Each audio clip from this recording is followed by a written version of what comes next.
Добар дел од интелигенцијата на Српската православна црква, кои се школуваа во Грција, се под грчко влијание во врска со македонското прашање.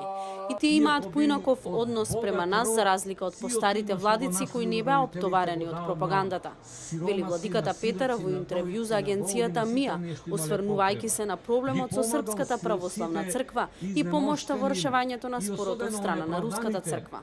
Тоа што сега србите одработуваат е одработување за грците, што значи политичко прашање од кое се надеваат дека можеби и ќе се офајдат ако дојде до распаѓање на нашата држава. Мислам дека тие нешта веќе се надминати и дека недоразбирањата ќе се решат. Инаку, Руската православна црква кон нас има симпатии и тоа е вистината.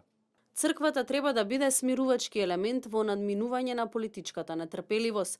Митрополитот Преспанско-Пелагониски смета дека има владици кои повеќе бркаат политика, отколку што си ја вршат мисионерската служба. Ние мора секогаш смирувачки да настапуваме, нагласува владиката Петар. Во однос на се погласните предлози за славење на празниците според новиот Григоријански календар, владиката смета дека тоа може да го смени само Вселенскиот собор.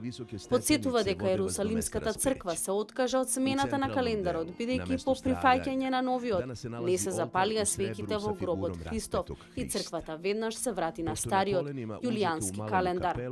Тоа е најголемиот доказ дека календарот не треба да се менува се додека тоа не се случи на Вселенски собор, кога тоа сите ќе го направат. И уште нешто, менувањето на календарот, не дај Боже, ќе биде повод и причина за нова подалба на нашата црква, на нашата вера и на нашиот народ. И тоа не смее да се случи, освен ако тоа не е одлука која ќе важи за целата планета.